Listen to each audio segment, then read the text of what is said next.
Hey everyone, tonight we step into a cold medieval winter morning, inside a simple hut built from rough timber, where the walls seem to whisper and every gust of wind searches for a way inside. You lie under a thin patchwork blanket, pressed close to others for warmth, yet you see your breath hang like smoke in the faint ember glow. Frost beads on the roof, beams above you, glistening like a frozen sky, and a thought hits you. You might not survive this if it were real. So before you get too settled, take a moment to like this video and subscribe, but only if you truly enjoy what we do here. And if you are listening right now, leave a comment with where you are in the time. There is something special about knowing where in the world others are awake to. Now turn down your lights and let us go deeper into the story. The hut you wake in is far from modern comfort. Think of walls made from split logs, gaps filled with clay or dung to block drafts, but never sealed fully. A thatched roof sags under snow, each straw stiff with ice. Beneath you is a floor of hard earth, scattered with straw for padding. Though it is damp where snow is melted through, the air is heavy and still, carrying the sharp smell of old smoke that never really fades, no matter how often the fire burns. You stir half buried under a heap of bodies that serve as bedding. It is a known fact medieval families often slept all together, parents, children, even servants side by side, simply to save heat. It was not just love, it was survival. You feel a younger sibling curled against your legs, your mother's warm back at your side, and above you the sound of your father's cough echoing in the rafters. The night has not been easy. You remember waking again and again from the sharp cold, frost creeping past layers of wool to chill your toes. You are thankful for the blanket, but it is more a quilt of memories than real warmth. Scraps of old cloth sewn by careful hands, heavy but not quite enough. You pull it tighter under your chin, chasing any leftover warmth. There is something strange about these mornings, when night is not quite gone and day has not yet begun. The ember glow paints the ceiling in red patches like faded stains. Outside a rooster crows into the dark. Far too early its cry softened by snow. Inside every sound is clear. The creak of timber beams, the whisper of breath, the occasional scuttle of a brave mouse searching for crumbs. Historians still debate if frost was always inside these huts, or if steady fires get more cold out than stories say. Some claim embers kept huts fairly warm. Others believe seeing your breath fog the room was winter's truth. You of course do not have time to debate. The shiver running through you proves the cold is real. An odd fact comes to mind. In some homes people rubbed fat on their faces before bed, hoping it would guard against the frost. You can almost smell it mixed with hay and the scent of animals that shared your space. The idea makes you grimace, but then anything to stop skin cracking in the bitter air might have been worth it. The door, just a plank propped in place, rattles under another gust. You think of wolves out there in stories, if not just beyond the trees. The thought brings a nervous flutter to your stomach. Yet for now danger feels far away, muffled by snowdrift, silenced by the cold. What is closer is the sound of your father rising, stirring coals with a stick, muttering as he tries to coax flame from the faint glow. A hiss, a spark, the smell of wood smoke blooming again. Relief spreads through the room, though no one else stirs. The medieval day starts in darkness and quiet, and you realize the night has not ended. It has just blurred into another phase of entrance. For sleep was never truly seamless. It broke, often stretched long, woven with dreams and discomfort. You blink, watching frost tremble on the rafters, hearing the fire catch, feeling your mother shift closer to the warmth. This is where your day begins. Not with an alarm, not with a heater's hum, but with the ache of cold, the fragile ember glow, and the slow awareness you survived another night in a wooden hut against a brutal winter. Though you want to bury deeper into warmth, the creak of timber reminds you morning has come, and survival demands you rise. You lie there, not wanting to move, feeling stiffness from the cold. The air in the hut is so sharp it bites your nose and cheeks. When you pull the patchwork cover higher, the warmth is fleeting, like trying to hold smoke in your hands. A low groan comes from the corner where another body shifts on the straw. The sound reminds you you are never truly alone here. Privacy in this world does not exist. The very idea would seem absurd, because survival needs togetherness. families crowded on straw were not just for comfort. They were living insulation. A common historical fact tells us beds with frames and mattresses were for lords and the wealthy. For common folks, sleep was simpler and much harsher. Imagine a heap of straw on hard earth, flattened and prickly with hides wool or spare cloth layered over it. Whole families gathered their limbs tangled backs, two bellies, faces under the same warm blanket. This closeness was not a chore. It was the difference between surviving the night and shivering to exhaustion. You feel that closeness now. Your younger brother, small and restless, is wedged at your side, his feet cold as stones push against your legs, seeking warmth. Beyond him, your sister curls tight like a hedgehog, her hair a tangle on your arm. Your mother at the center holds the smallest child, a toddler, who sleeps easily despite the cold. On the far edge, your father stretches his long legs trying to shield everyone from drafts through the wall gaps. A quirky detail whispers into the scene. Sometimes straw beds were not just for people. In the smallest huts, animals might share the space too. Young goat or lambs, their warmth was precious. And while the smell was not pleasant, the comfort of another living body outweighed the trouble. It was a rustic form of heating, alive, breathing, unloud. You imagine a goat bleating softly in the night or a hen flapping near your feet. Both companions and necessities in the fight against the cold. Historians still debate if these shared sleeping arrangements made family bonds stronger, or if they led to quiet frustrations through long winters. Some say the closeness built resilience and a sense of shared struggle. Others suggest tensions must have run high with everyone pressed together night after night. You can imagine both being true. The comfort of never being alone was a relief, yet at times the press of bodies must have felt smothering. The feelings of such a night are etched into your body. The itch of straw through thin cloth, the weight of a sibling's elbow on your ribs, the musky smell of wool blankets unwashed for months, and above all the shared rhythm of breath. The hut itself becomes a living thing, every person adding heat, sound and scent to the air. You fall asleep and wake, not as one person but as part of a huddled whole. As dawn pushes faint light through wooden slats, the sight is almost funny. Limbs sprawled across each other, mouth, soap and hair and wild tufts. Children drooling on sleeves, parents muttering half-dream words. The hut is less a bedroom and more a communal nest, made up but necessary. You shift brushing straw aside and realize how much medieval life centered on these simple arrangements. The floor under the pallet is uneven packed earth growing damp where snow melts near the door. To fight the damp, families sometimes added reeds or dry leaves under the straw. Yet no matter how carefully arranged by winters, and the bed was flat, dirty and full of tiny visitors. Lice, fleas and mites were always there. Many households accepted them as unavoidable companions. You scratch your neck half in memory, half in irritation, because you know rest was never free from such bothers. Still, the warmth of human company outweighs the discomfort. Imagine trying to sleep alone in that hut. The cold pressing down the silence, heavy the fear of wolves or spirits worse without family. Each breath reassures you that life goes on, that you are part of something tough. It is a lesson in survival modern sleepers in private rooms may find hard to grasp. Closeness was not an inconvenience, it was the lifeline. A curious comparison comes when you think of noble homes. While peasants shared one pallet, wealthy families had large wooden beds with heavy curtains.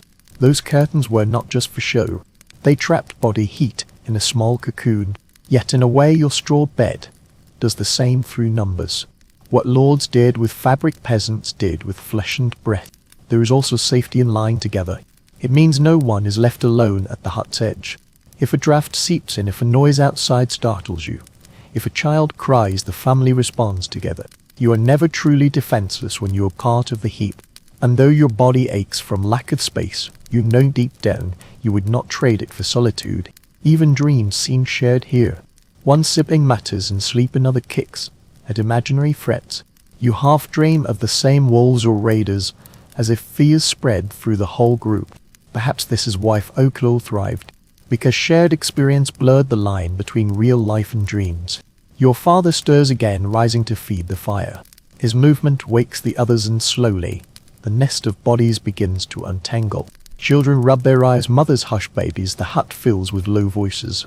Morning is never quiet because survival needs action. Already the straw bed seems less like a place to rest and more like a reminder. It is time to rise to fetch wood to face another day. You roll over reluctant to leave the group's warmth. The cold outside the blanket is so sudden, so biting you hesitate. Yet the rhythm of life allows no delay. You smile faintly knowing tonight and tomorrow and many nights after you will return to this same place, this same cluster of bodies, this same fragile wolf in the heart of winter's brutality. You stretch your legs under the covers trying to rub warmth back into your toes. Even with bodies huddled on straw, the cold stays like a guest that will not leave. The blanket slips from your shoulders and you quickly pull it back up, feeling the rough patches scrape your skin. In this dim firelight, you notice something you never see in summer. The layers of clothes you wear even in sleep. A common historical fact is medieval people rarely undressed for bed like we do today. Night clothes were not common outside wealthy homes. Instead, peasants slept in their day clothes or whatever extra tunics and cloaks they could pile on. The goal was not comfort, it was survival. You look down at yourself now bundled in a rough wool tunic, a faded linen shift underwritten and a patched cloak over your shoulders. Your legs are wrapped in thick hose, the wool itchy but warm. At your feet cloth wrappings serve as salt. The feeling is familiar. The constant titch of wool, the heaviness of damp fabric, the way layers twist in the night. And yet, without them, the cold would gnaw at your skin more fiercely. You remember your mother's words spoken each evening as she urged you to add another layer. Better the itch than the chill. A quirky detail comes from memory. Some peasants stuffed straw or fabric scraps into their clothes as extra padding. Imagine tucking handfuls of dry grass into your tunic, turning your own body into a kind of scarecrow, but one shielded from the night air. In desperate winters, even that seemed a clever trick, and you can almost hear the rustle of straw with every move. Historians still argue if this layering was everywhere, or more common in the north where winters were worse. Some accounts say southern peasants in milder climates may have shed layers for comfort. Others insist across Europe the fear of cold beat any wish for lighter sleep. You suspect the truth. There's always lies in between, habits shaped by place, by poverty, by need.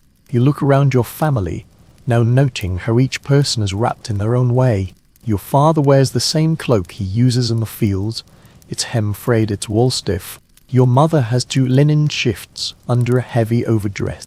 She pulls a faded scarf over her hair, the ends tucked under her chin to warm her face. Your sister holds a furser worn, it barely counts as fur anymore, yet it shields her hands as she tucks them to her chest. The smell of these clothes is hard to miss, a mix of smoke, sweat and damp wool. Washing clothes in winter is rare. Water is frozen, streams are dangerous, and drying fabric in the cold is nearly impossible. Instead, the garments carry the memory of each day's work, each fire, each night's sleep. They are less clothing and more partners in survival, worn thin but stubbornly protective. You shift on the straw, adjusting your cloak, and think of those rare luxuries you have heard of. Lords in castles with fur-lined roads, merchants with feather beds and linen nightshirts. Such stories feel like legends, not reality. For you, sleep is always wrapped in the scratch of wool, the weight of patched cloth, the shared warmth of garments passed down.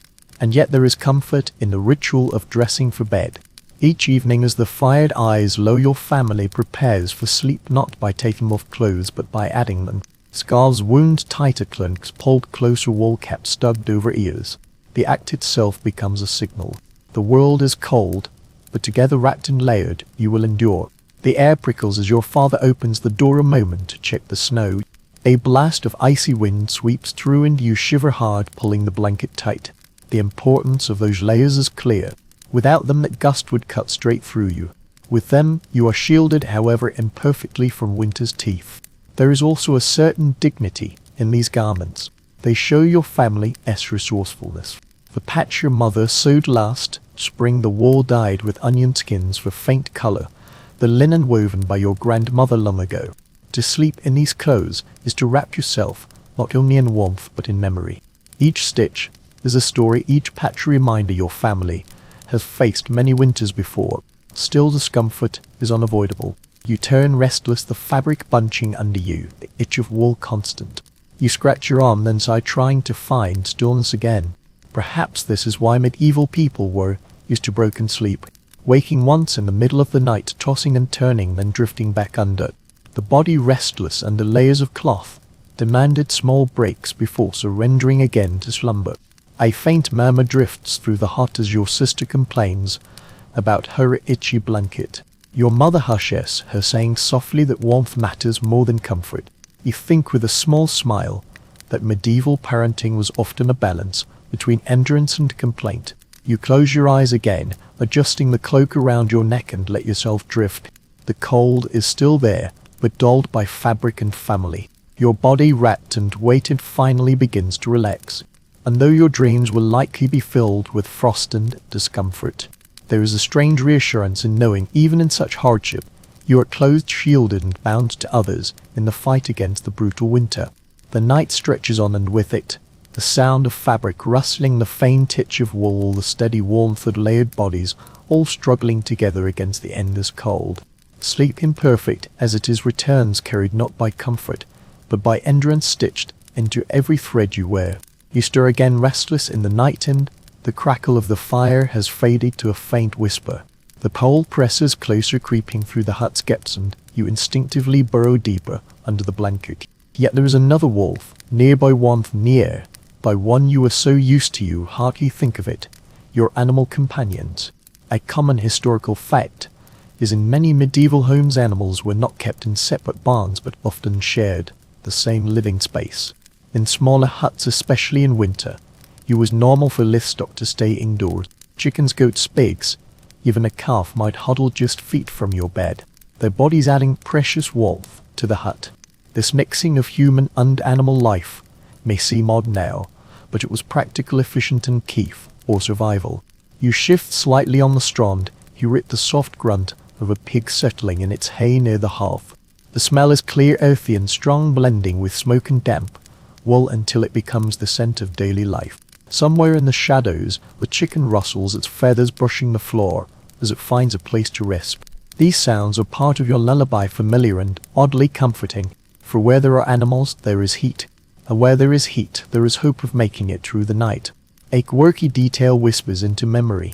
There were stories of children who grew so fond of their animal bedfellings, they preferred the pig's warmth to their siblings.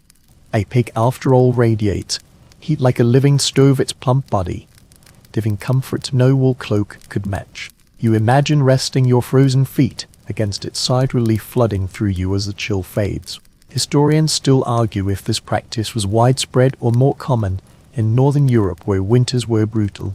Some scholars say in wealthier areas animals were kept separate to avoid disease and filth, while in poorer, rural communities need overruled cleanliness.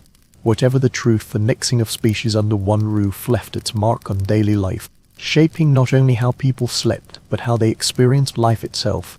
You glance across the dim hut now. Your father snores softly, his body turned toward the hearth where the pig grunts. Your sister stirs, murmuring in her sleep, her small hand reaching out to brush the fur of a goat tied nearby.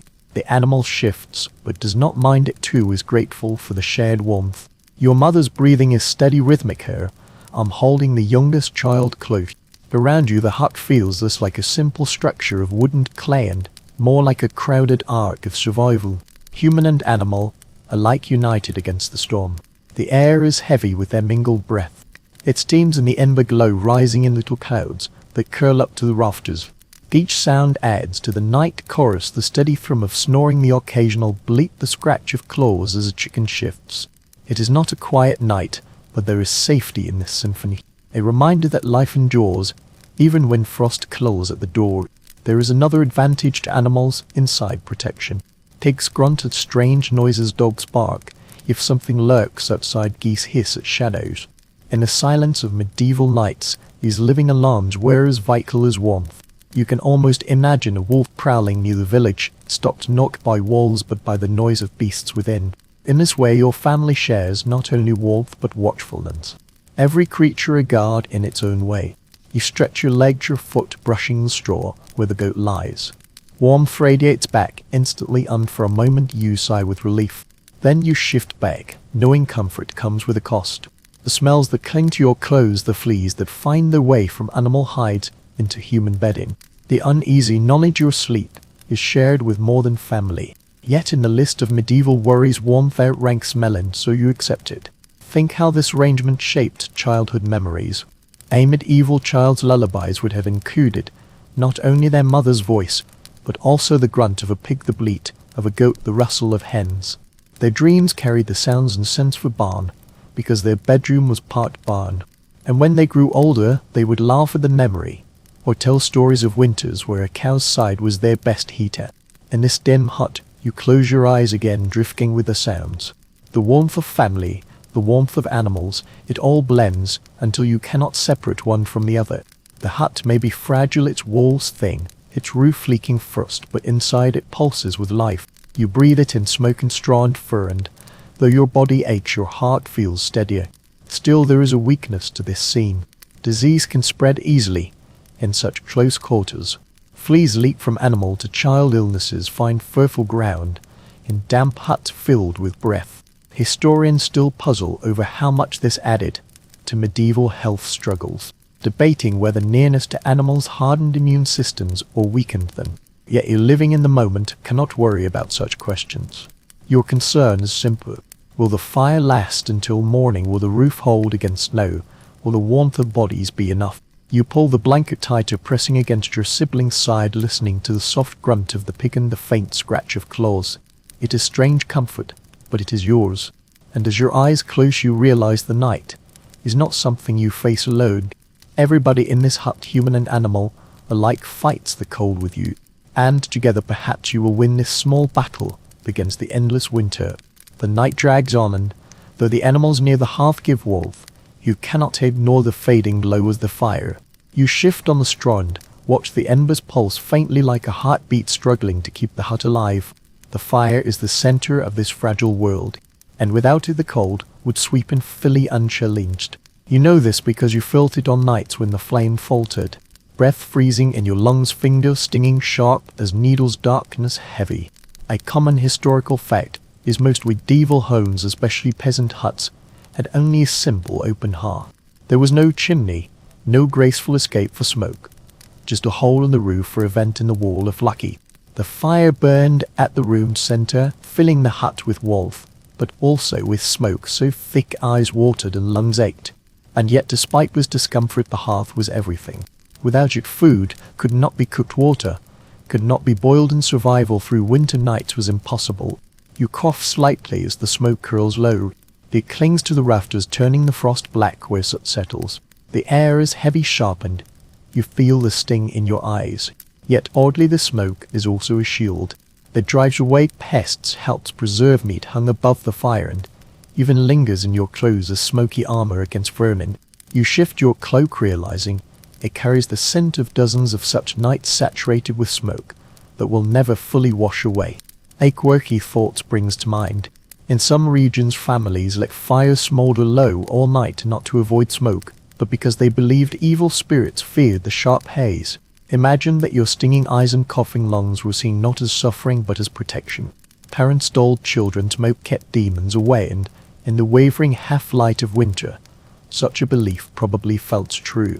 Historians still debate whether medieval huts were really filled with smoke each night, or if clever venting and careful fire-keeping made the air more breathable than we think. Some studies show blackened rafters and soot-caked walls, proof of centuries of smoky fires. Others argue with skill and small tricks families could keep a tolerable balance.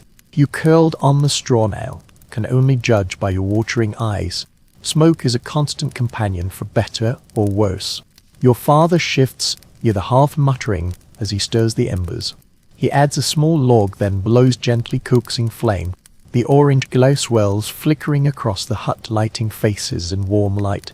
For a brief moment, you see everyone clearly, your mother's tired profile, the siblings' flushed cheeks, the animals shifting in corners. Then the light shrinks, again settling into a steady smolder. The fire itself is small, wood is scarce in winter, and every log must be stretched to last. You remember the ritual of collecting branches during autumn. All day spent gathering, chopping, stacking, always with the dread of whether the pile would be enough.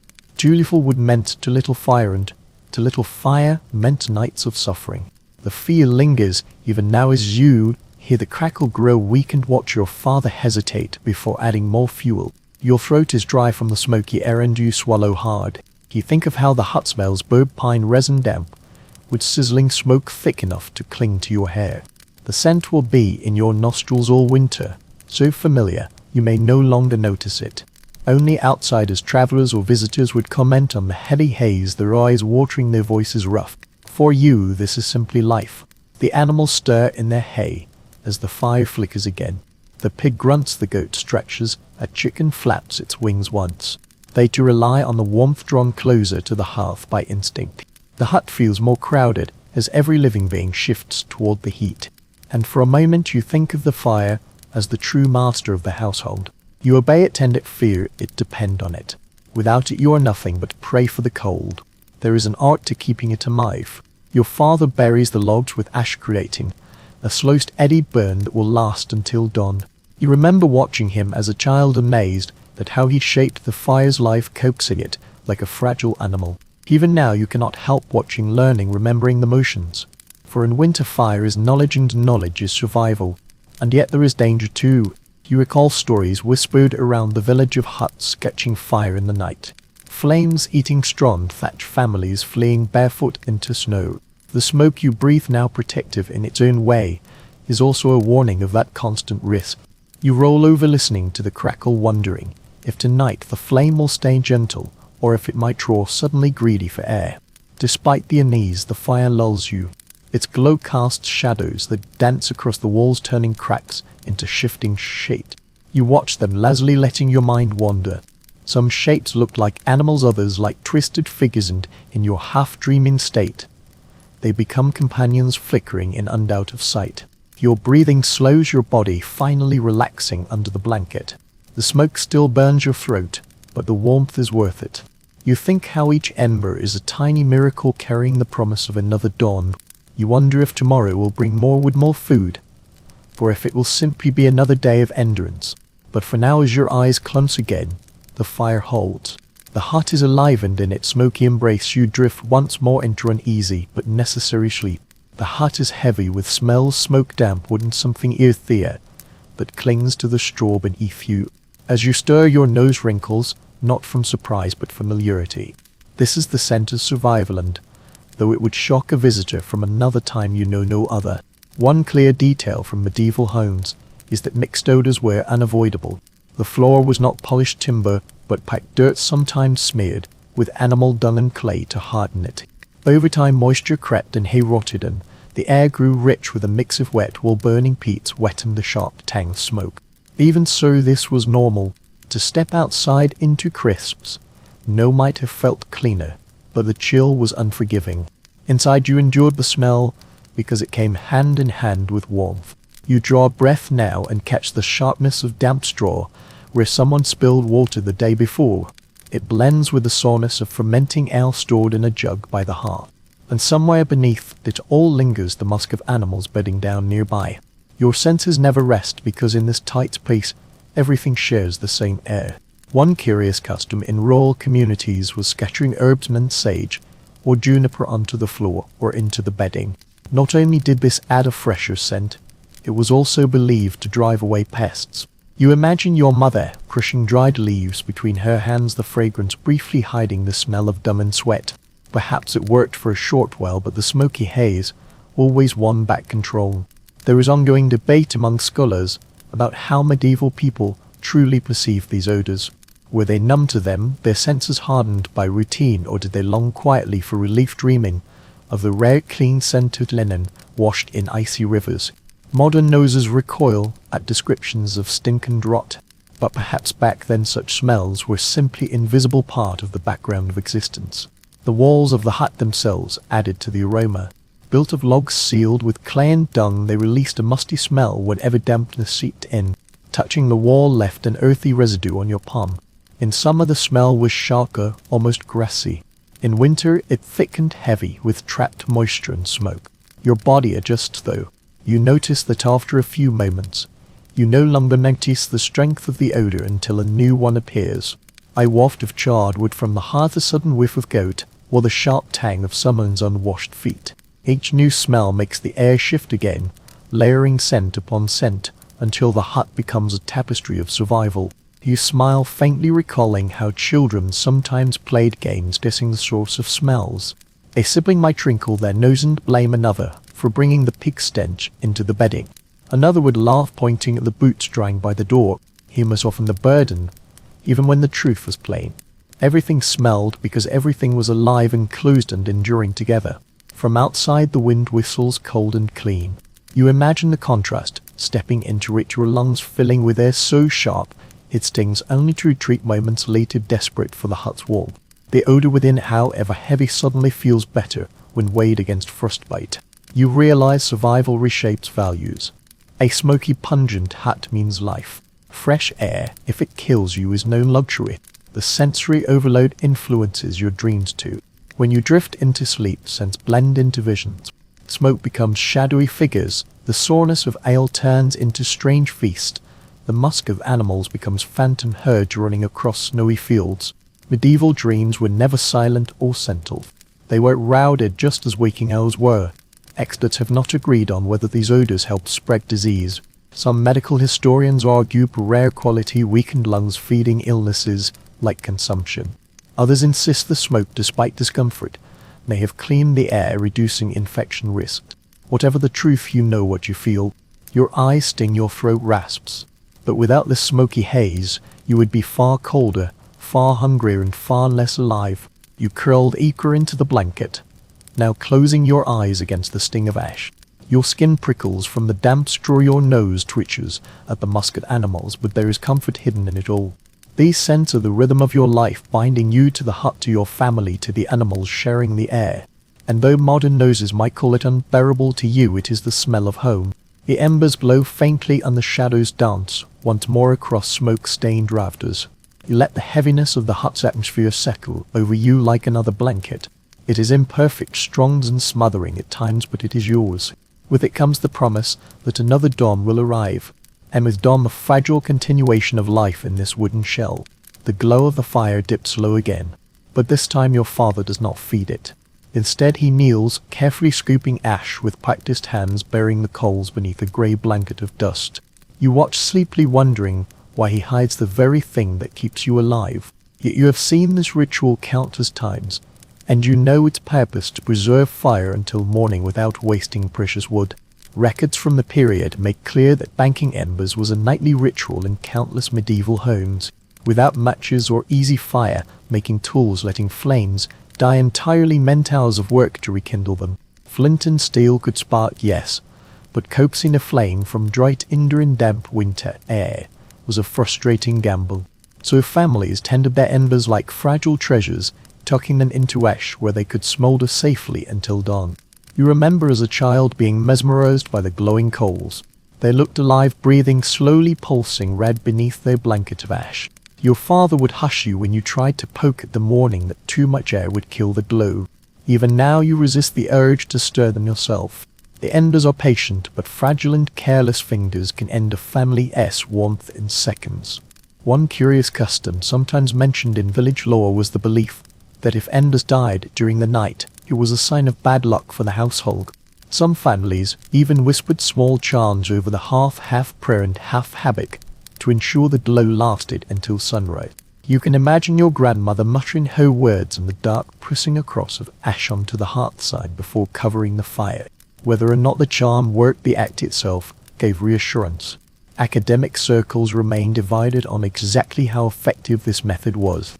Some argue that smothering embers under ash produced dangerous smoke, while others believe the technique was surprisingly safe when done with care.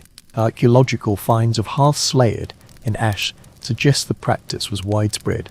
So perhaps the truth lies in balance. Too much ash suffocated the flame, too little allowed it to flare.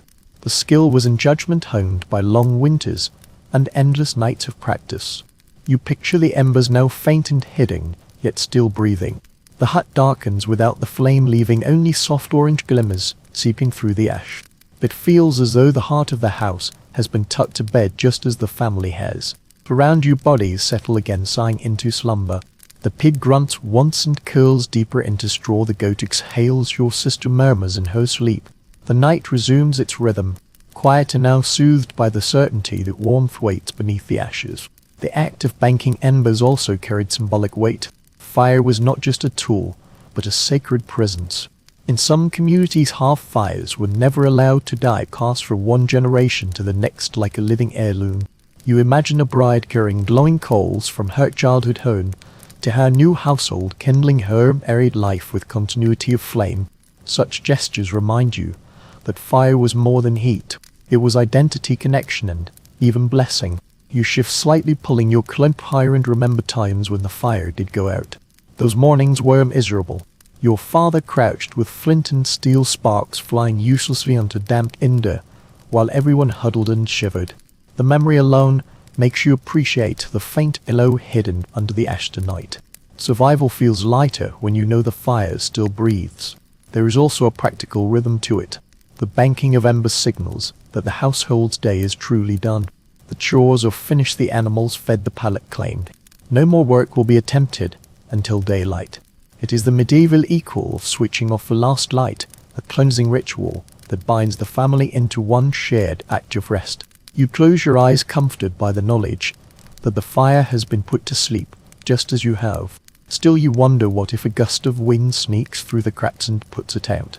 What if the ash shifts and the coals cool too quickly? The uncertainty is always there, lurking in the back of your mind, yet worry cannot change the outcome. Like so much in your world, it rests on trust. Trust in skill, in practice, in the stubborn resilience of fire itself. You exhale into the dark, your breath curling like smoke, and let the faint warmth of the banked embers seep into your bones. Tomorrow they will be uncovered, coaxed back to flame, and the cycle will continue. For now you rest in the quiet knowledge that your family has carried fire into another night, guarding it like a secret fragile flame against winter's endless hunger. The hut grows still again, wrapped in silence, broken only by the faint sigh of ash settling. You let your eyelids droop, body heavy with fatigue. Somewhere deep inside the hearth, beneath its dusty shroud, the embers glow patiently. You imagine them like tiny guardians waiting in the dark, ensuring that when the sun rises, warmth will greet you once more. And with that thought you finally drift, soothed by the hidden heartbeat of fire sleeping under ash.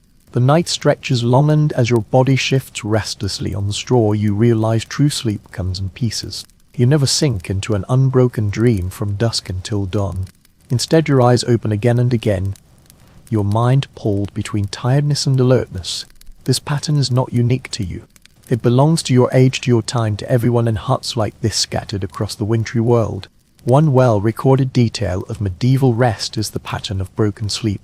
Instead of one continuous slumber, people often drifted off soon after nightfall, then awoke in the middle of the night for a stretch of quiet wakefulness before returning to a second sleep until dawn. Diaries, sermons, and even medical texts mention this rhythm, as though it were entirely natural. In the absence of artificial light, darkness itself seemed to shape the body's hours. You feel it now. After only a few hours under the patchwork quilt, you stir awake, your eyes drawn to the faint red glow of the bank timbers. Around you your family shifts as well. Your father coughs softly, your sister rolls over, your mother stirs enough to soothe the baby. The hut is alive with subtle movements, half asleep, but not entirely. No one speaks loudly. Voices stay hushed as though words themselves might break the fragile thread of warmth, binding everyone together. You sit up slightly, rubbing your eyes, listening. Outside, the wind moans through the trees and snow hisses softly as it drifts from the roof. The night feels eternal. And yet in this pause you sense the peculiar placeness of these hours. They are neither day nor night, but something in between. A time when thoughts wander and fears grow sharper. There is ongoing debate among modern researchers about why broken sleep was so common. Some suggest it was dictated by biology, with the human body naturally tuned to wakefulness after a first rest. Others argue it was shaped by necessity. Fires needed tending, animals checked, and dangers kept at bay. Whatever the cause, this rhythm gave nights a strange duality, half dreams, half waking, both shaping life in the hut. You remember your father telling you stories during these hours, not long tales meant for the whole family, but whispered fragments passed from parent to child in the dark. Legends of saints who braved icy mountains, of villagers who outsmarted wolves, of spirits who prowled on snowbound nights. The stories were not just entertainment.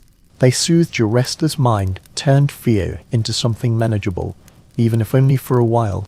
Sometimes these midnight hours were practical. Your mother might rise quietly to mend a torn end, by the glow of embers her fingers quick and skilled. Or she might prepared, ready to bake when dawn arrived. Neighbors to use this time. Some accounts describe villagers visiting each other, between first and second sleep, sharing ale prayers or quiet talks. The night, though dangerous also, carried its own social rhythm. You shift again on the straw, listening to your siblings' breathing. They to stir in their sleeps, scratching at woolen blankets, muttering in half-dream voices. The closeness of bodies ensures no one ever sleeps entirely undisturbed. A sneeze, a cough, the shifting of straw, all ripple through the nest, pulling one awake as another dozes off. Sleep becomes not an individual act, but a shared pattern woven together like the threads of your patched quilt. You think how strange this might seem to someone from centuries ahead, used to quiet rooms and electric lamps. To them, waking at midnight might feel like restlessness or illness. But here in your heart, it is simply the way of things. The night itself is too long to endure without interruption. Breaking it in half gives it rhythm, makes it survivable. One odd habit whispered among villagers was the use of these hours for prayer. Some believed the soul was most open to heaven in the middle of the night when the world was hushed.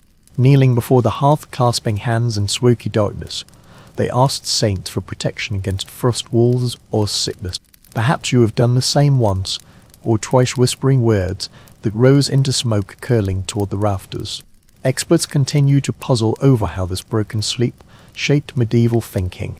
Did the wakeful hours encourage deeper dreams? Did they foster creativity, quiet reflection, or even mystical visions? In sermons and confessions, people spoke of temptations and visions that came in the midnight calls, as though the line between waking and undreaming blurred. You lean back against the wall now, staring, but the faint shimmer of frost above you. The silence is thick, broken only by the faint snore of your father and the occasional rustle of the pig in its corner.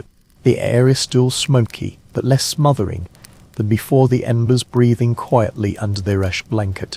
This is the time, full thoughts, for wondering, for listening to your own heartbeat echo in the hush. Then slowly the rhythm of sleep reclaims you. Your eyelids droop, your body softens, and you ease back into the straw. Around you others do the same. One by one your family settles again into second sleep, drifting into dreams that will carry you all until morning. The broken night, strange to some, feels natural to you. The cold remains, but broken sleep has become a shield, a way of surviving the endless winter hours, one piece at a time. And as you surrender once more, you realize this rhythm, wake crest, mirrors the very cycle of survival itself. Never perfect, never seamless, but always enduring, carrying you from one fragile on to the next. You jolt slightly at a sound beyond the wall, a long low howl that threads through the wind. Your first thought is wolves, the second is raiders. Neither is comforting. For a moment you hold your breath, straining to listen while your heart beats faster under the blanket. Out here in a wooden hut on winter's edge, the night carries more than cold, it carries danger. Records from the time make clear wolves were a constant worry in medieval Europe. Harsh winters drove them closer to villages, their hunger pushing them to stalk livestock, and on desperate nights, even children. Tales abounded of travelers vanishing on snowy paths, their fate marked only by tracks leading into the forest. And though the truth may have been less dramatic than the stories, the fear was real. Wolves were not mythical monsters, they were predators with teeth and hunger, and the flimsy walls of a wooden hut offered little defense. You tighten your blanket around your shoulders, peering into the shadows where your siblings sleep unaware. Your father stirs to, lifting his head as though he heard the same sound. He does not rise, just listens, his hand resting on the staff. He keeps near the door. The silence that follows is heavier than the howl itself, stretching until you wonder if you imagined it. Then the wind picks up, whistling through the cracks in the wall, and the sound dissolves into its roar. One odd superstition often repeated around village fires was that wolves could be kept away by hanging sprigs of juniper or iron charms above the door. Whether it worked or not, such rituals gave families a sense of control against forces beyond their power. You remember your mother tying a bundle of herbs to the hut's beam last winter, her hands steady though her eyes showed her unease. There is ongoing scholarly disagreement about how frequent raids by bandits or hostile neighbors truly were during winter. Some argue harsh weather deterred attackers, while others point to records of burned villages and stolen food as proof that hunger made men as dangerous as wolves. Whatever the facts, the fear ran deep enough to haunt the dreams of those who slept in huts like yours. Every creak in the timbers, every gust against the roof, could be a warning of footsteps in the snow. You shift uneasily, your ears tuned to the night. The hut groans as wind presses against it, beams creaking like voices. A chicken flutters, its wings suddenly startled, and the goat bleats softly in its tether. The pig, however, sleeps, a lump of warmth, indifferent to dangers beyond the walls. You breathe out slowly, reminding yourself that animals often sense threats first. If they rest easy, perhaps you can too. Yet your imagination refuses to quiet. You picture wolves circling outside, paws pressing into fresh. Know their breath steaming in the cold. You picture raiders with cloaks pulled tight, eyes gleaming under helmets, seeking food, fire, or worse. The thin air between you and them feels weak as paper. In truth, it is nothing more than a wooden plank braced with a stone. One story your grandmother told returns to you now, of a family so poor they invited their pig into the bedding heap each night. And one winter, the pig's squeals saved them from wolves that tried to break through the door. Whether true or not, the story is retold because it carries the message that survival often depends on unlikely allies. You reach out and rest your hand on the fur of the goat beside you, feeling its steady warmth. Perhaps that story was not so far-fetched after all. Modern researchers often debate how much of medieval fear was based on reality and how much was magnified by folklore. Was the wolf population truly overwhelming, or did their occasional presence loom larger in the imagination? Were raids a daily threat, or rare, but terrifying enough to scar memory for generations? The evidence is mixed, leaving room for guesswork. But for you lying here now, the distinction hardly matters. Fear feels real when you hear a howl in the dark. The silence stretches again, broken only by the slow breathing of your family.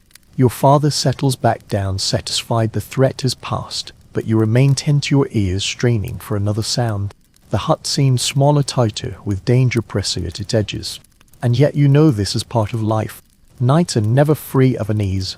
You draw the blanket tighter, still tucking your chin, and remind yourself this moment is not unique. Generations before you have lain in similar huts, hearing similar howls, clutching similar blankets. The fear of what lurks beyond wooden walls is woven into the fabric of winter life, as much a part of survival as fire or food. Gradually exhaustion softens your edges. Your mind dulls, your body sinks into the straw once more. The wolves may circle, raiders may wander, but the hut still stands, its walls holding against the storm. You let your eyes close, whispering half-formed prayer into the smoky dark. Protection, want, survival, these are all you ask. And as your breath slows, you surrender once more to an easy sleep, fragile but enduring in the heart of winter's threat. The night presses on, though the howls have faded, the cold creeps steadily upward from the floor. You curl tighter into your cloak, shifting on the straw to find even the smallest patch of warmth. The ground itself feels alive with chill, as though the earth beneath the hut is breathing frost into your bones. Without protection, no one could rest you long. Records confirm medieval sleepers rarely lay directly on the earth floor. Instead, they lay in straw, hay, reeds, or rushes to create a barrier between their bodies and the icy ground. This was the peasant mattress, humble, scratching, temporary, but essential. Even the thinnest layer of plant matter made the difference between bearable cold and bone-deep pain. You shift again and feel the uneven surface beneath you. Straw pricks your skin, where the blanket has slipped aside, its texture rough but familiar. Some stalks are flattened under weeks of use, leaving little padding. Others still hold pockets of air, keeping you slightly lifted above the damp earth. It is not comfortable, not like the feather beds lords boasted of, but it is enough to survive. One odd practice villagers sometimes followed was mixing animal hides into the bedding.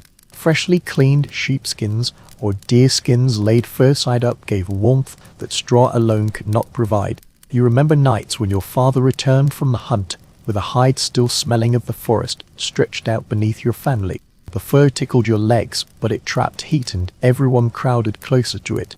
A single skin felt like a treasure in midwinter.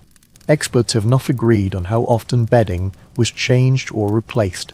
Some argue straw pallets were renewed every few weeks, while others suggest families used them through an entire season, no matter how dirty. Remains of rushes pressed deep into house floors suggest both possibilities depending on wealth and effort.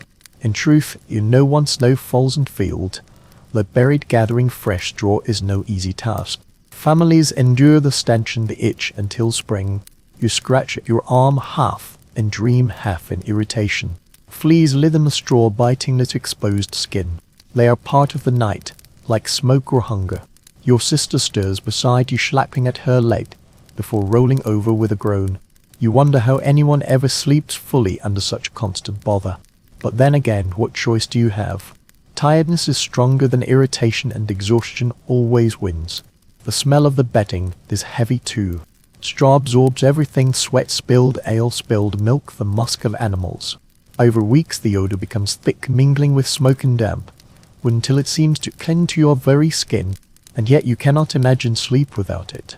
A bare floor would freeze you, and fancier mattresses are dreams for nobles and priests, not for families in huts like yours. You think of those nobles tucked into wooden frames raised above the floor, lying on thick mattresses stuffed with feathers, wool, or down. Curtains drawn around the bed to hold warmth, and servants to fetch fresh rushes, perfumes to mask odor. The world feels like another universe. Here your mattress is shared, it's stuffing both gift and burden, but it is yours. Sometimes villagers tried to improve the pallet with tricks passed down through generations. One was placing warm stones beneath the straw-acting cloth, so they would not burn. Another was adding layers of bracken fern, whose stiff leaves kept dampness at bay. These little changes gave brief relief, though never perfect. You picture your grandmother showing you how to arrange fern leaves in a crisscross, explaining they lasted longer than straw, her wrinkled hands moving with practiced ease. There is debate among social historians about whether peasants truly minded their humble bedding. Some argue people grew used to discomfort their standards, simply different from ours. Others suggest they longed constantly for better, envying the lords whose sleep was cushioned and sweet-smelling.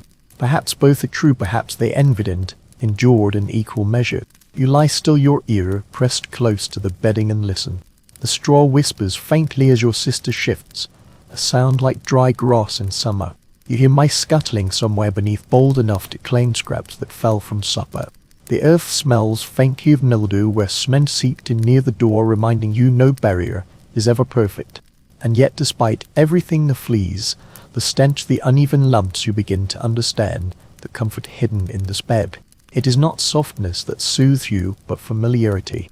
Every stalk, every rustle, every prickle has been with you night after night, binding you to family and to place.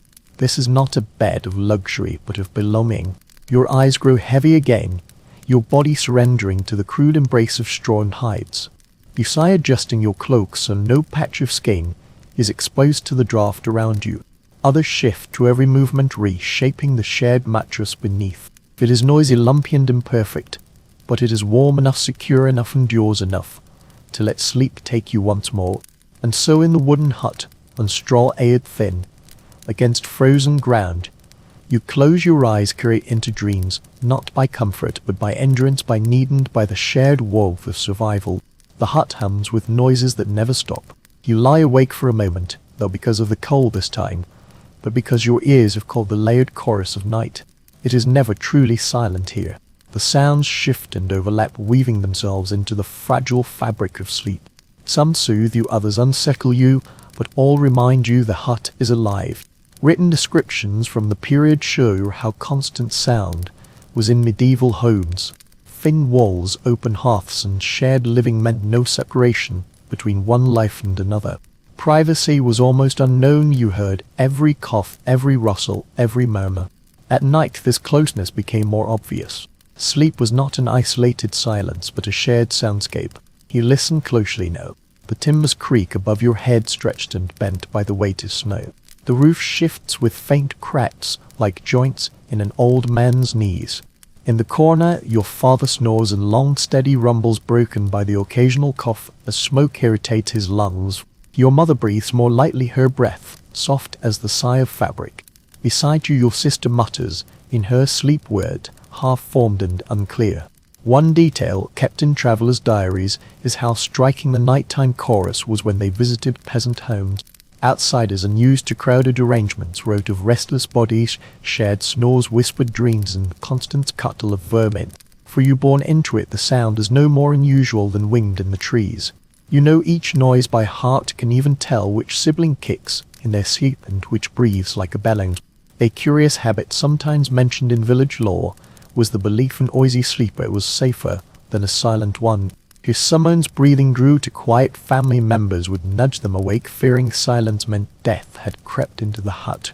You remember your mother bending over your brother one night, shaking him gently, until he groaned in irritation, only then relaxing with relief at the sound. Experts continue to debate whether medieval people slept more lightly because of these constant interruptions, or whether their bodies simply adapted to rest in shorter, shallower cycles. Some argue that constant tiredness was common, explaining why peasants often napped during daylight hours. Others believe the body adjusted, learning to rest even amid snores, coughs, and creaking walls. The truth may lie somewhere between never fully rested yet tough enough to endure. The sounds outside the hut join the chorus inside. Wind wails through the gaps, sometimes sounding eerily like voices. Snow slides off the thatch with muffled thumps. In the distance, a dog barks. Someone else in the village keeping watch, or perhaps answering a howl deeper in the wood. These noises seep into your half-dreams, turning them into strange stories. In one moment you dream of storms and collapsing beams, in another of wolves scratching at the door. Yet not all sounds are fearful, some are oddly comforting. The crackle of a log as it flares in the embers reassures you, warmth still breeze in the hearth. The soft grunt of the pig near by, the flutter of hens settling on their perch, the rhythmic chewing of the goat, all tell you life endures. They are lullabies of survival, each one anchoring you to the present. You shift on the stroll, tuning your ears to the quieter noises, the faint scratch of a mouse near the food stalls, the drip of melted snow sneaking through the roof into a wooden bucket. These are reminders of the hut's fragility. It is not a fortress, not a palace, just a temporary shelter patched together with whatever could be found. Its voice is full of leaks and scratches and creaks, and yet to you it is home. Sometimes the night brings unexpected music. You remember evenings when your mother hummed to soothe the children, her low voice blending with the hiss of wind, or when your father, restless in broken sleep, whispered prayers to saints, the words muffled but steady. Even now, if you strain, you hear your sister singing softly in her dream a half-remembered lullaby. These fragile threads of melody float in the smoky air, offering small comfort against the cold. Some scholars argue this constant soundscape shaped medieval memory and imagination. Without silence, dreams and waking life blurred, influenced by every creak and cough. Folklore of spirits and omens may have been seeded in these nights when a groan of timber was mistaken for a phantom's cry or a snore for a whispered warning. To live in such sound was to live, where reality and imagination constantly mixed. You pull the blanket tighter, letting the noises wash over you. They are distracting, yes, but also reassuring. Every sound means something: life, movement, protection, survival. Silence would be far worse. Silence would mean the fire has died, the animals have frozen, the family has stopped breathing. Noise is proof of endurance. Your eyelids grow heavy as the hut continues its restless song. The chorus does not stop, you know it never will, but gradually it becomes background, steady and predictable. Like a lullaby, it guides you back into slumber. You surrender your last thought, a simple one, that this crowded, noisy hut, with all its flaws, holds the fragile symphony of life against the brutal winter outside. Your stomach grumbles, faint but insistent, tugging you from the edge of second sleep. Hunger is another companion in winter, almost as constant as the cold. You'll open your eyes and see the faint outline of your mother mulling near the hearth. She lifts a small loaf from a cloth and breaks it into pieces, handing one to your father first, then to each child who stirs awake. Accounts from the Middle Ages tell us simple food before bed was common, not for luxury, but for survival. Bread, cross porridge, or a sip of warm ale settled the stomach, easing discomfort and making it easier to sleep. through the long freezing night. Without the small ritual hunger, nor the feastly disturbing resting, leaving the body weaker by morning. You chew slowly on your piece of bread, the crust hard from days of storage. It tastes faintly sour the way bread often did when made with rough grains and shorter starters. The dryness sticks in your throat, but you wash it down with a swallow of thin ale your mother presses into your hand. The liquid is warm from sitting near the embers, its taste bitter, but strangely soothing. You feel heat spread faintly through your chest, dulling both chill and hunger. Travelers' diaries sometimes remark on how little variety peasants had in their nighttime meals. Unlike nobles who dined late with roasted meats and sweet wines, families in huts like yours made do with whatever was at hand. Often the same bread and ale repeated endlessly, yet even monotony was comfort. Hunger did not demand flavor, it demanded substance. One curious practice recorded in rural villages was warming stones in the fire and placing small pots of thin broth beside them, so the liquid stayed warm until bedtime. Families would sip the broth like medicine, savoring the steam as much as the taste. You imagine such a scene, your sister cupping her hands around the pot, eyes closing in relief as warmth fogged to her face. Scholars remain divided over how nutritious these nighttime meals truly were. Some argue ale, low in alcohol and rich in calories, gave peasants vital energy. Others point out diluted grill and hard bread did little to replenish the exhaustion of winter labor. Whatever the truth, you know the comfort it brings now. Your belly no longer aches so sharply, and your mind grows calmer. The smell of food faint as it fills the hut. Smoke mixes with the sour tang of ale, the earthy scent of bread and the faint sweetness of dried onions your mother sometimes added to dough. These smells, though humble, feel rich compared to the bitter odor of straw and dung that fills most hours. For a moment as you swallow the last bite, you feel warmed from within, not just without. Your father takes his sip last, wiping his mouth with the back of his hand. He mutters a quiet thanks, not to anyone in particular, perhaps to the saints, perhaps to the grain, perhaps simply to life itself. This ritual of eating together, even if only scraps, binds the family as surely as the straw pallet. It is a reminder, though resources are small, they are shared. You settle back onto the bedding, pulling the blanket close again. Your stomach feels steadier, your head light with the warmth of ale. Hunger is not gone, it never is in winter, but it is softened enough for sleep to return.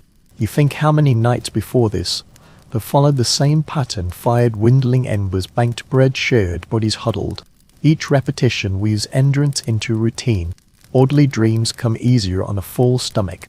You recall once dreaming of a feast, tables piled with roasted meat, sweet cakes dripping with honey, pitchers of wine. You woke with your mouth watering and your belly aching worse than ever. Tonight you hope for gentler dreams, fields of grain in summer, the smell of baking bread carried on warm breezes.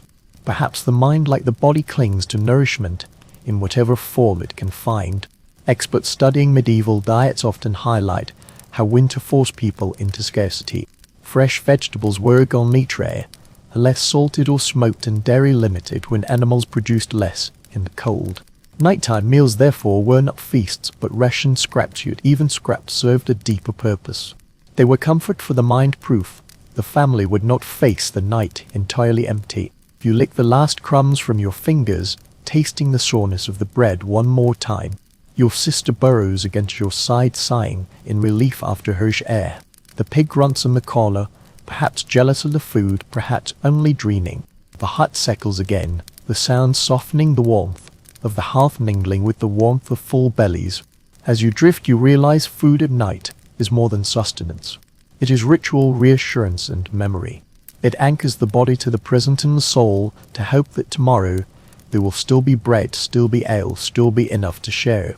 And with that thought you close your eyes, your hunger dulled, your mind eased, and your body finally willing to surrender once again to the embrace of winter sleep. The bread has eased your stomach and the ale has warmed your chest, but the night remains long and your thoughts drift toward forces less visible than wolves or hunger. In the flickering darkness whispers stir of spirits and demons that lurk in the cold. You shiver not only from the draught that slips through the cracks in the wall, but from stories you have heard since childhood, tales that make winter nights more haunting than any predator could. Medieval writings show people filled gaps in their knowledge with superstition, especially when explaining winter's dangers. When a family froze despite a fire, when sickness swept through a hut, or animals died mysteriously, many believed frost demons or wandering spirits were to blame. These unseen forces were said to prowl in the darkest hours, slipping in through wall gaps or down the chimney hole, feeding on breath and warmth. You remember your grandmother telling you about the frost hag, a crooked figure said to wander from hut to hut, placing icy fingers on sleeping children's faces. If the fire burned low, the child would not wake by morning. To ward her off, families sometimes left iron scissors on the threshold or a sprig of juniper above the door. Your mother still follows the practice, stucking a charm into the rafters with quiet determination. One curious belief that stays in your mind is the use of whispered chants before bed. Some households said the same phrases nightly, not unlike prayers, asking saints to guard them from night fiends. You have heard your father murmur such words under his breath, his voice low, as though he feared being overheard by the very things he tried to repel. Whether the words had power or not, they gave the family a sense of control in a world full of uncertainty. Historians continue to question how seriously peasants held these superstitions. Some argue faith in charms was absolute, shaping daily rituals and choices. Others suggest it was more a cultural habit repeated because it felt raw, not to. But lying here in the smoky dark, hearing the hut creak as if alive, you understand why people clung to the idea of unseen protectors.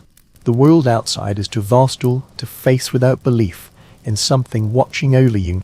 You glance at the rafters, seeing frost sparkle faintly where moonlight slips through a crack. The sight makes you pull the blanket tighter. It feels as though eyes might peer through that gap, watching silently. Your sister stirs beside you, muttering a prayer, and her half dreaming. You wonder if her dreams too are haunted by these stories.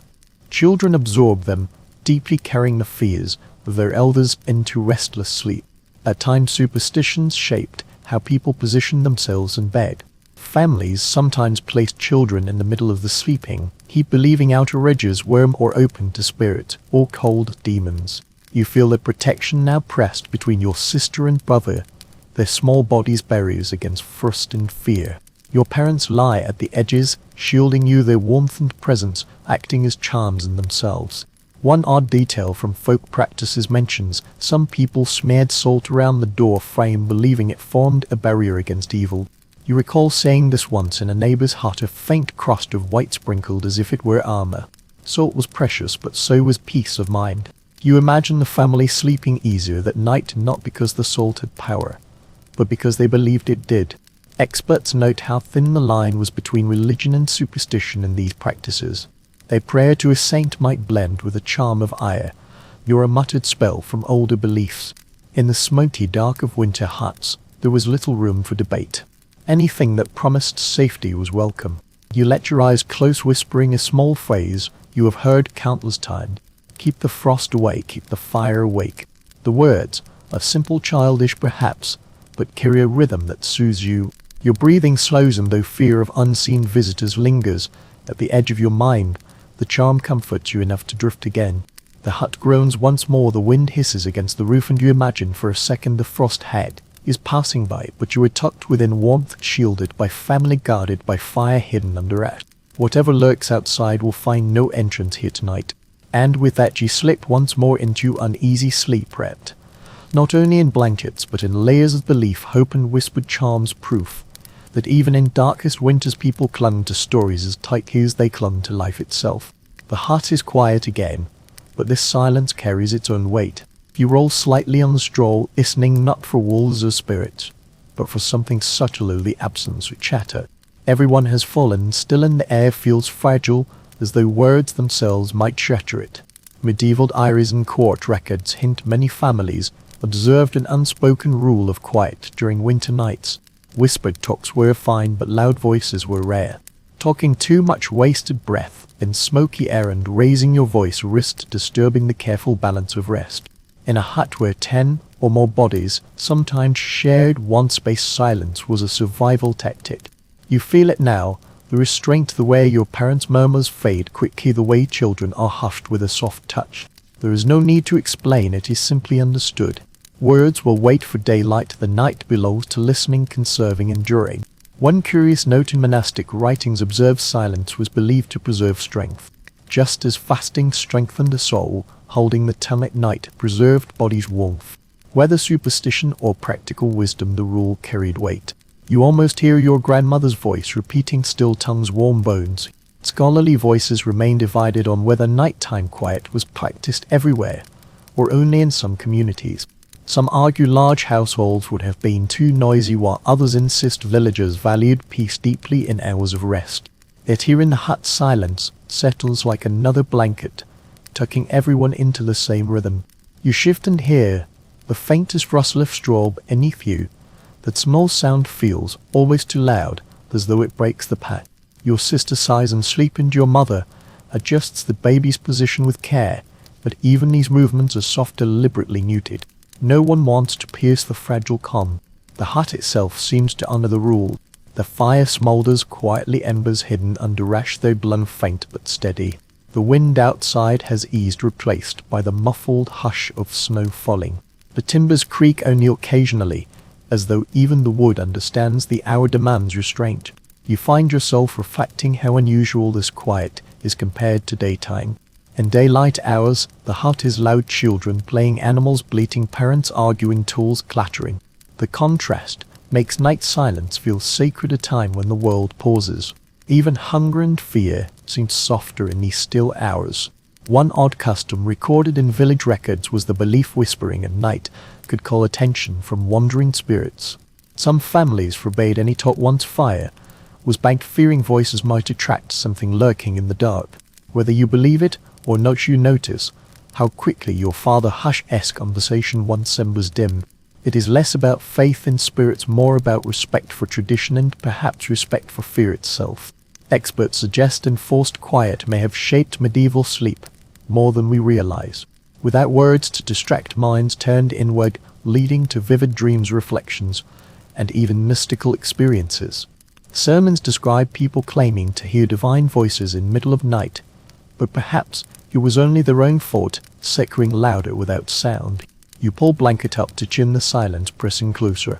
At first it feels heavy, but then soothing. Without chatter, your breathing seems louder, steadier. The hush lets you hear smaller sounds, the crackle of straw under your sister's elbow, the faint drip of water into a bucket, the flutter of a hen's wing. These tiny noises become the night's lullaby, gentle and soft. Gradually you understand why silence was treasured.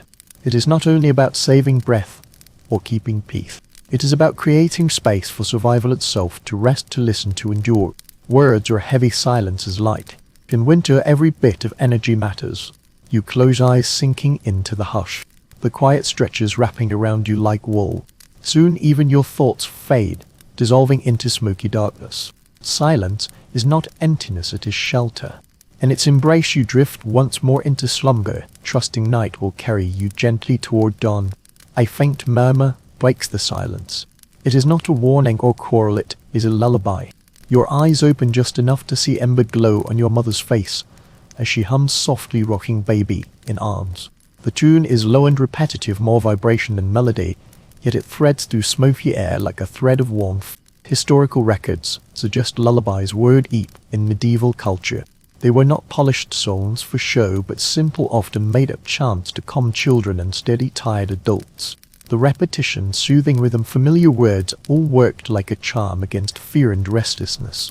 You listen now, recognizing melody, though it has no real name. It is same one heard since childhood, some countless nights when storms raged or wolves howled. It speaks not of grand adventures, but of everyday hopes, that fire holds, that snow softens, that family wakes whole in morning. One detail in village traditions is how these songs often carried small warnings tucked gently into verses. A mother might send of frost spirits kept away by saints or children who stayed under blankets, lest cold snatched them. Lullaby soothed but also taught. You hear that as mother's words drift in, undoubted reminder not to stir from bedding, not to fear shadows, to stay safe in sleep's embrace. Researchers disagree if songs were purely useful or carried deeper ritual meaning. Some argue just tools to quiet children, others suggest spiritual meaning, weaving superstition and faith into nightly routines. Listening here, both explanations feel true. Song is practical, it calms brothers squirming, but also feels like prayer soft and unbroken. Your sister shifts beside you, eyes fluttering, as she half wakes then sighs, sinking back into sleep, lulled as much by sound as bedding warmth. Even you older now feel its pull. Melody like smoke curling around rafters, racking entire heart in a cocoon. One curious note in folk records is lullaby sometimes sung not only for children, but also livestock, shepherds to lambs, farmers to calves, believing gentle sound eased beasts and humans. Imagine mother humming same tune in barnyard, soothing goats as easily as children.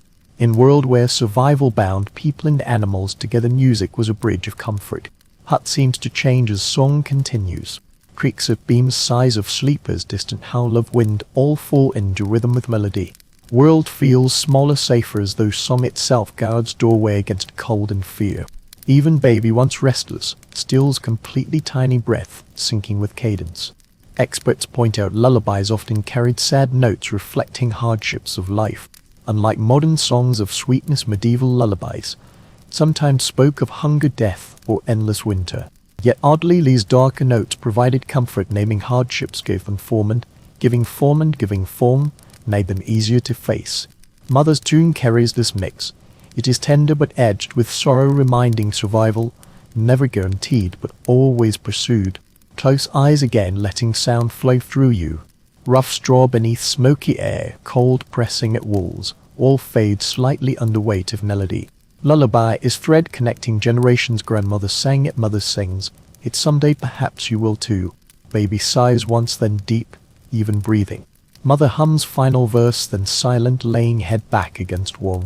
Hut returns to layered quiet, but something changed. Silence no longer heavy, softened, blessed by song, warmed by memory of music. Drift again, held by echoes of voice that soothe countless night. In middle of brutal winter, with frost at door and hunger in belly, you are carried to sleep, won by comfort, not by safety, but by fragile, enduring strength of mother's lullaby. Hush returns, once lullaby fades, but now notice weight of blanket pressing down. It is not just fabric, it is history stitched together in scraps. Shift slightly, feel, seams where one cloth piece meets. Another patch is layered over years, each square fragment of earlier garment or worn tunic. One clear detail from medieval life is quilts were often made for whatever material saved. Peasant families rarely wasted cloth. Every shred of linen, scrap of wool, even rags to thin for clothing sewn together for coverings. Over decades, these pieced quilts grew heavier, thicker, oddly beautiful, though not polished like noble homes. They living records of survival, each stitch quiet victory over scarcity. Run fingers over once square, once father's old tunic quill, rough and faded. Another patch softer from linen shirt grandmother wore until too thin. Near feet feel bit of fur sewn crudely, edges and even but warmer than fabric allowing. These coverings more than warmth, memory layered in cloth. Curious custom noted in folk traditions was dyeing patches with natural colors.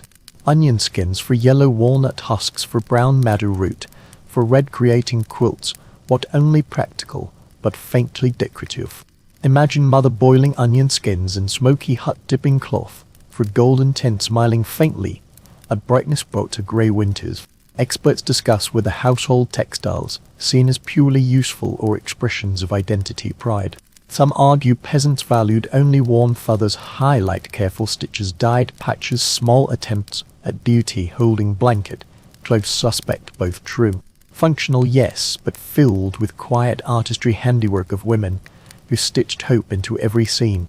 Quilt carries weight in more ways. One, physically heavy, pressing into straw, also emotionally heavy, reminding generations endured winters before. Every patch story, every repair message. We survived this year, we survive next. Feel comfort in that continuity, even as cold waits edges. One odd practice villagers followed, sewing charms into quilt, small bone pieces, beads, or crosses stitched inside and seen. Hidden tokens believed ward off illness, frostbite, protect sleepers through long winters. Wonder now, if mothers quilt hold such secrets, if beneath seams lie sliver of iron or saint's metal, quietly guarding as drifting out dreamed. Smell of quilt distinct, smoky, infused with half breath, faintly sour from sweat over countless nights. Yet also faint scent, herbs, lavender, sage, tucked between folds, summer ditto insects. Fragrance lingers, subtle comforting reminder warmer days. Pull covering tighter, noticing siblings do same. Weight shared across bodies binding everyone beneath patched span.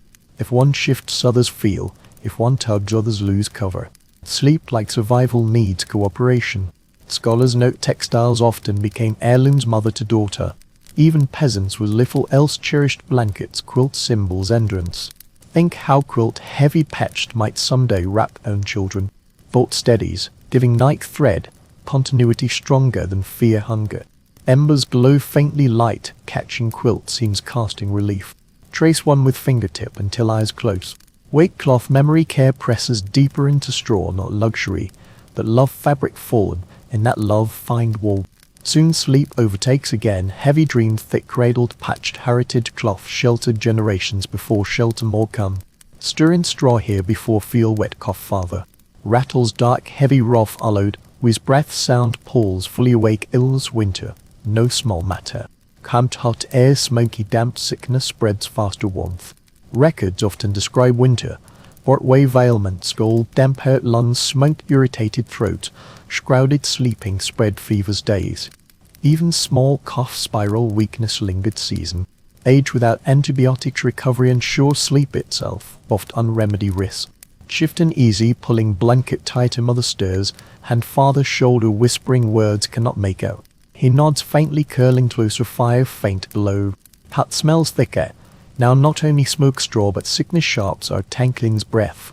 Peculiar remedy, sometimes huts, like yours use onions garlic beneath pillows tied necks. People believed pungent century sickness out-absorbing bad air. Picture string garlic, above father smell overwhelming oddly reassuring. Truth and sure cures, anything act doing something brings comfort. Researchers argue smoky huts weaken bodies, filling lungs soot aggravating illness. Others counter saying smoke killed bacteria, a preserved food indirectly protecting families. Evidence conflicting hut no debate father's cough proves, both lifeline burden. Notice younger brother, turning sweet forehead glistening dim and the light, just heat buried body's first sign fever. Press hand gently skin heart fluttering worry mother, same expression unreadable touch lingering longer. Illness shapes dreams to remember night. Shivered uncontrollably, sweat soaking shift despite cold air. Fever carried visions endless snow fields, walls glowing eyes fire crackled gave no warmth. Waking such dreams felt dragged back another world. Tonight pray father's cough, not carry such visions. Curious practice villagers followed heating stones fire wrapping cloth, placing near sickies shivering. Imagine mother, doing tomorrow cough worsens hands moving quiet urgency. Some unseen many winters claim many lives. Scholars note medieval people often saw sleep medicine physicians roach rest balances humors does body time recover. Yet huts crowded noisy true rest rare, wonder how recovery happen, coughing snoring shifting straw wake again. Still no other cure, sleep warmth prayer hope. Hush settles after cough subsides lie awake listening more nerves tense baby whimpers quiet's mother whispers prayer lips moving silent ember. Light close eyes echo faults hoping saints perhaps, simply body resilient carry family through night. Cold presses closer testing huts defenses father shifts groaning soft breathing steadies deeper rhythmic lamps. A relief in he's lingers. World's survival fragile every cough reminder thin line endurance collapse.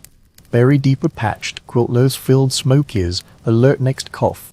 Sleep not come easy eventually exhaustion claims. Drift understand illness part winter nights frost hunger another shadow smoky dark hovering breath dream fragile heartbeat.